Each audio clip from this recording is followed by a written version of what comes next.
मी तुम्हाला दाखवणार आहे बत्ताशांची रेसिपी.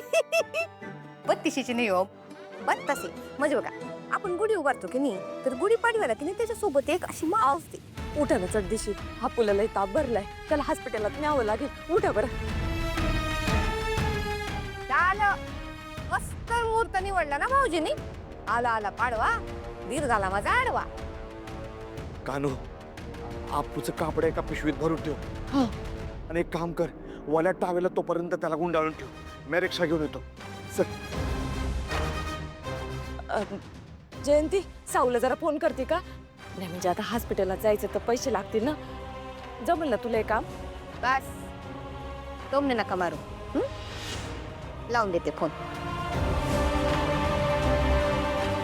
रिपेरिंगचे पैसे ना तिच्याकडनंच घ्या.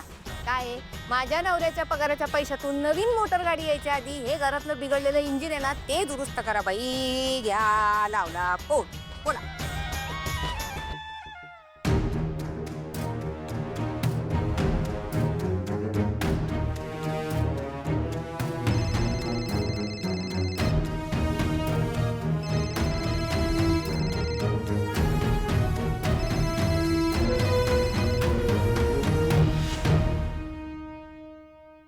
हॅलो, हा साऊ. हे पा, आपण लई आजारी पडलाय बाई, त्याला हॉस्पिटलात घेऊन जावं लागेल. तू जरा पैशांची जुळवणी करते का?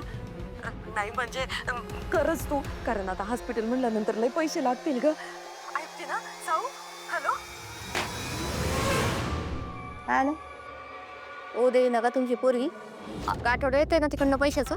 अगं काय बोललीच नाही, फोन कट झाला जणू. झाला कट. त्याला काय म्हणतात माहितीये का? भरवशाच्या म्हशीला तुमची लेक बसली हो महालात मस्त मटकन. माझा नवराच उपयोगी पडणार आहे आता तुमच्या. झालं बाई, आले सगळे खर्च आमच्याच डोक्यावर. पगार झाला नाही तोपर्यंत खर्च सुरू. जयंती, अगं काळ काय तर बघा जा. जा बघा जा.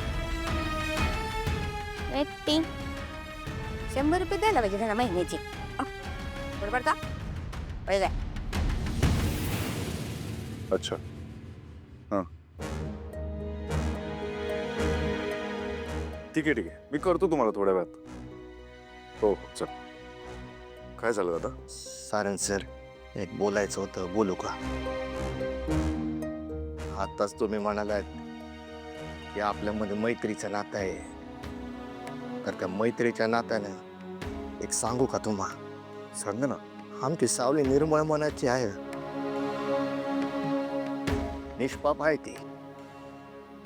लहानपणापासून फक्त राब राब राबत आली. कष्टच केलेत तिने, ते बी प्रामाणिकपणे.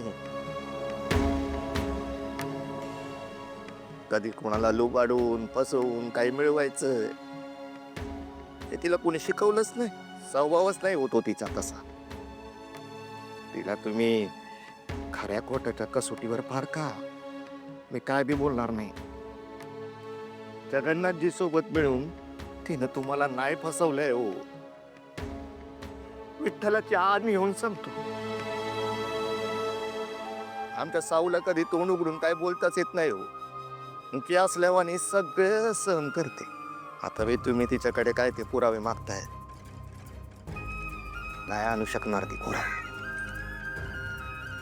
आणि आणून तरी कुठून? तिला जर काही सिद्धच करायचं नसेल तर कुठून आणेल पुरावे?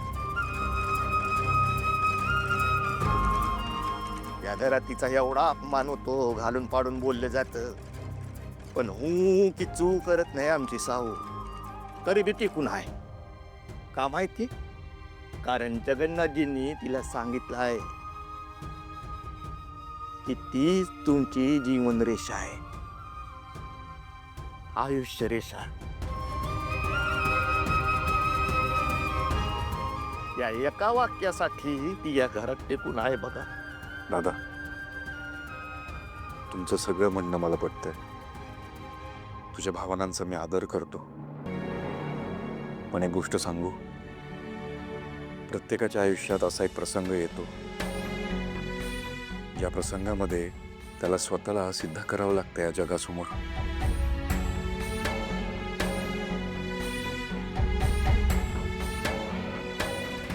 आणि प्रत्येकालाच हे लागू होतं.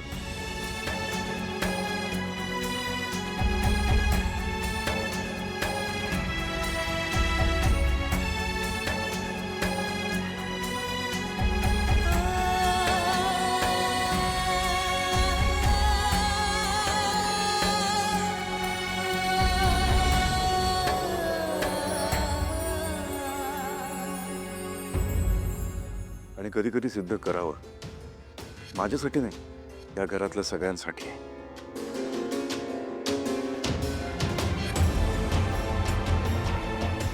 तू काळजी नको करू. जे सत्य आहे तेच सगळ्यांसमोर येईल.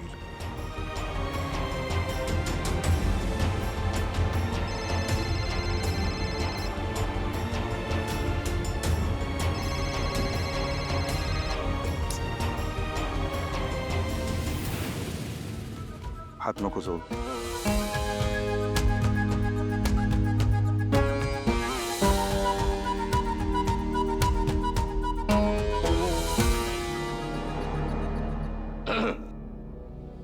फोन किती वाजत होता?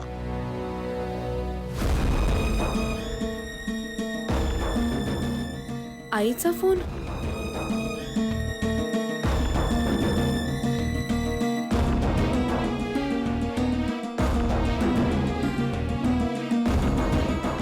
हा हॅलो साऊ. झाले का ग बाई काही हालचाल? हालचाल कसली? अगं मग नाही का फोन केलता तुला पैशांसाठी? आपलं आजारी आहे ग, भरलाय त्याला, बेशुद्ध पडलंय पोरग, हॉस्पिटलात घेऊन चाललोय त्याला. काय? पैसे लागणार आहेत ना? नाही जगदेवला मी फोन नाही लागत आहे. ऐ, मी घेऊन चालले बरं का 5 स्टार हॉस्पिटल मध्ये त्यांना. तू काही करू नको, बसून राहा तिकडं. माझा नवरा भरल बिल. आलं का लक्षात? फक्त ना एकदा त्याचा फोन लागू दे, हा? मग सांगते. जाऊ बघते का तेवढं पैशांचं. आई आई तू काळजी करू नकोस. मी माईंकडे जाते आणि काहीतरी व्यवस्था करते. मी आत्ताच निघते.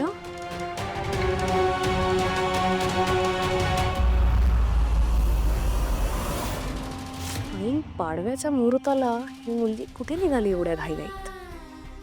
इतकं काय अर्जंट असेल? हे प्लॅन तर शिजवत नसेल ना? त्याच्यावर लक्ष ठेवायला हवं.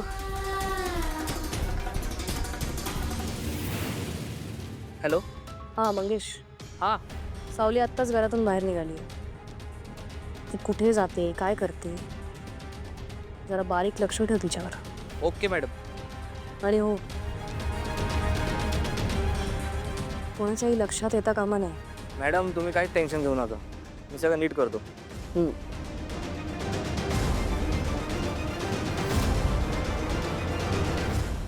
कितीही कटकारस्थानं कर, नाही ते उधळून लावले ना तर नावाची असली नाही.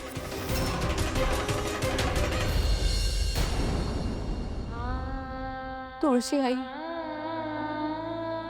सणावाराला उंबरा ओलांडायचं नाही हेच संस्कार आहेत माझ्यावर. आता माझ्याकडे पर्याय नाहीये. मला घरचा पाडवा सोडून जावं लागतंय. माफ कर. मी माझ्या अप्पूसाठी जाते. त्याची काळजी घे.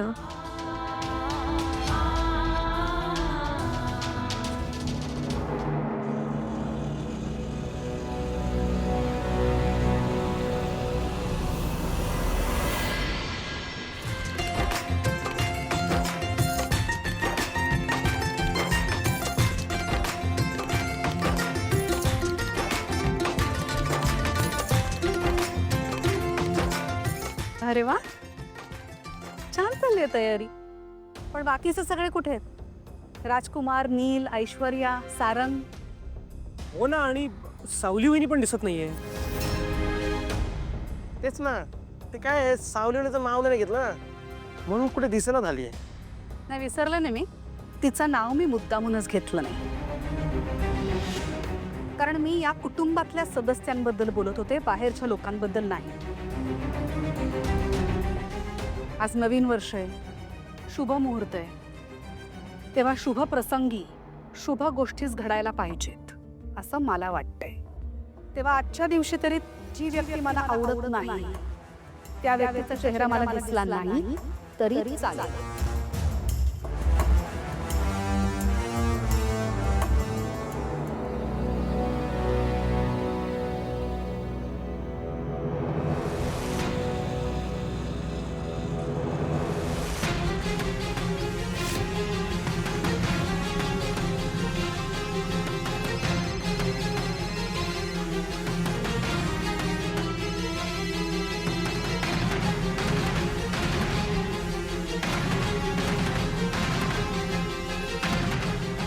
अगं कुठे आहेस साऊ?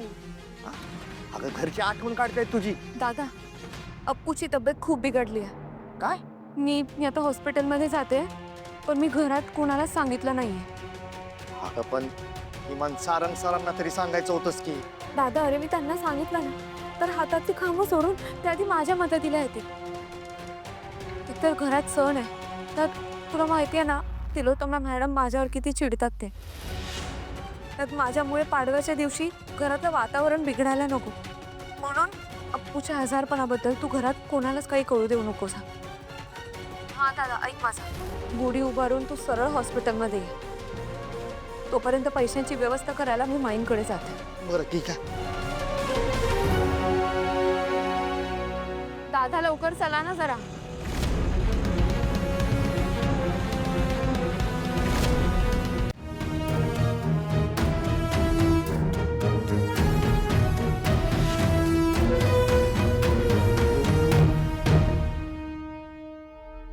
तू इथे काय करतोयस?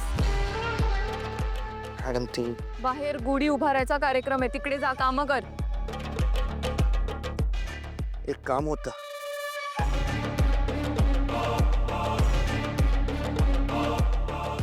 तू विसरतोयस वाटतं. तू इकडे आमच्या घरी कामालाच आहेस, आमची कामं करायला आलायस. मॅडम थोडे पैसे हवे होते. ओ, आय सी. नाही, तुम्हा लो लेवल लोकांचं पॅटर्न मला माहिती आहे. अर्धा महिना काम करायचं, मग ॲडव्हान्स पगार घ्यायचा आणि पळून जायचं. नाही मॅडम, विठ्ठलाची आण घेऊन सांगतोय, कुठे बी पळून जाणार नाही. पैशाची गरज आहे म्हणून पैसे मागतोय. अर्जंट आहे हो. अर्जंट आहेत? मी सणासुदीला कोणालाही सुट्टी देत नाही आणि पैसेही देत नाही. चल कामाला लाग. मॅडम समजून घ्या, थोडी अडचण आहे. अच्छा, काय अडचण आहे तुझी? जीव चाललाय कोणाचा? कुणी नेलंय? काय अडचण काय? माझ्यामुळे पाडव्याच्या दिवशी घरातलं वातावरण बिघडायला नको, म्हणून अप्पूच्या आजारपणाबद्दल तू घरात कोणालाच काही कळू देऊ नकोस. मॅडम ते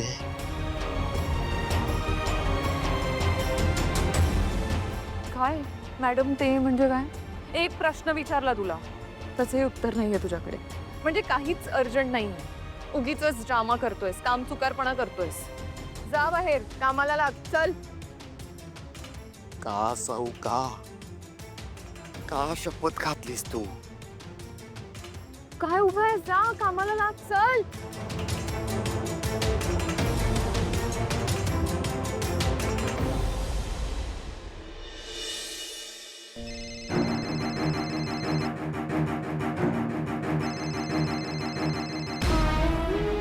हॅलो.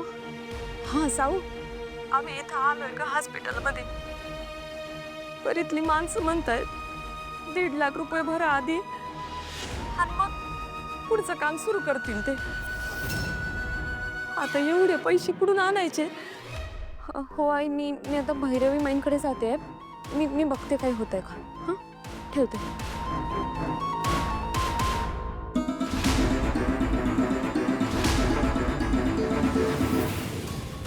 अरे सावली, तू इथे? गुढीपाडव्याच्या हार्दिक शुभेच्छा. मी काय म्हणत होते सावली, अगं गाण्याच्या स्पर्धेची ग्रँड फिनाले जवळ आली आहे. तू रियाज करतेस ना बाळा व्यवस्थित? हा माई, काय ग, हे असं सणासुदीचं तोंड पाडून काय आलीयस माझ्या घरी? अप्पू आजारी आहे माई. या, मी तुला आज चांगला सणाचा दिवस आहे म्हणून छान शुभेच्छा देते. आणि तू ही अभद्र बातमी घेऊन आलीस माझ्याकडे. अप्पूला हॉस्पिटलमध्ये ठेवलंय. त्यात काय आहे, नवीन आहे का आता? हा, पैसे मागायला आली आहेस? माई, त्याला खूप थाप भरलाय. ताप उतरतच नव्हता म्हणून म्हणून हॉस्पिटलमध्ये ठेवलंय. जर फक्त औषधं हवी असती ना तर मी तुमच्याकडे आलेच नसते. पण तुमचं नेहमीच आहे ग हे. हे असे उठसूट माझ्याकडे पैसे मागायला काय येतं तुम्ही सगळे? हा, सवयच जडली आहे ग तुम्हाला. काही झालं की आले भैरवी माईचं दाराशी. बंद करायचं सगळं. एकतर आधीच तुझ्यामुळे माझं खूप नुकसान होत आहे. हा सावली, तुझ्यामुळे. तुला कळतंय ना? एकतर तुझा हा संसार सुरू झालाय, तुझ्या लग्नाच्या ड्राम्यापासनं माझे कार्यक्रम कमी झाले. तुझ्यामुळे कार्यक्रम घेता येत नाही ना आम्हाला. मी किंवा तारा, आम्ही किती बिझी आहोत यापेक्षा सावलीला यायला जमेल की नाही, तिला हे सगळं जमवता येईल की नाही, ह्याचा विचार करावा लागतो आम्हाला. काहीच कार्यक्रम घेता येत नाही. आणि मला सांग, पैसे कुठून येतात? कुठून येतात पैसे? कार्यक्रमातून. हा, कार्यक्रमातून येतात की नाही पैसे?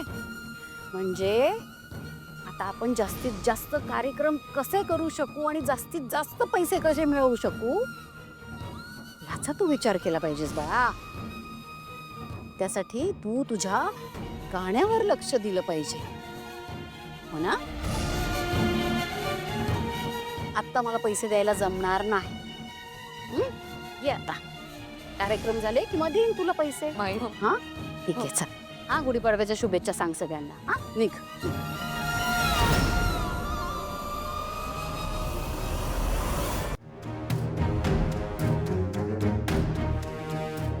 ऐश्वर्या, माझी साडी जरा नीट करतेस का प्लीज?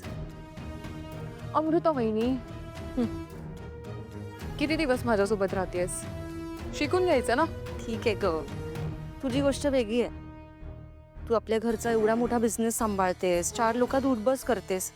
माझं काय, मला कुठे जायचं असतं, घरात तर असते मी. नाही, ठीक आहे तुझं म्हणणं. कितीही नाही म्हटलं तरी मेहंदळेंच्या सुना होत आपण. नीट राहायला पाहिजे. बरं बाई, शिकेन हळूहळू. वहिनी, ती मूर्ख मुलगी दिसत नाहीये घरी. कोण? सावली? ऐश्वर्या, तुला कधीपासून तिची काळजी वाटायला लागली? काळजी वगैरे काही नाही. घरात खूप कामं आहेत. ती कामं सोडून कुठे गेलीये म्हणून विचारते. अगं असेल इथेच कुठेतरी. कुठे जाणार आहे? असेल तर मग दिसायला पाहिजे ना घरात. आसपास दिसत नाहीये म्हणून मी विचारलं कुठे गेलीये. बरं बाई, सोहम बबलूला विचारते, त्यांना माहित असेल. नको काळजी करू. पण सोहम आणि बबलूला का आहे ना, म्हणजे ती नक्की घरात की गेलीये ना सांगता कुठेतरी फिरायला? ऐश्वर्या अशी कशी जाईल कुठेतरी? तिला माहितीये घरात सण आहे, पूजा आहे. अशा वेळी पूजा सोडून कुठे जाणार आहे ती? आणि तसंही पूजा नवीन जोडप्याच्या हातून होणं अपेक्षित आहे ना. त्यामुळे नको काळजी करू, मी बघते.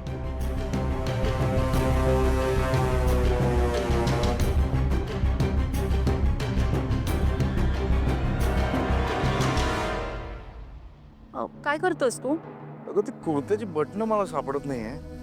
सावलीला माहिती असतात बघ. मग विचारलंस का तिला?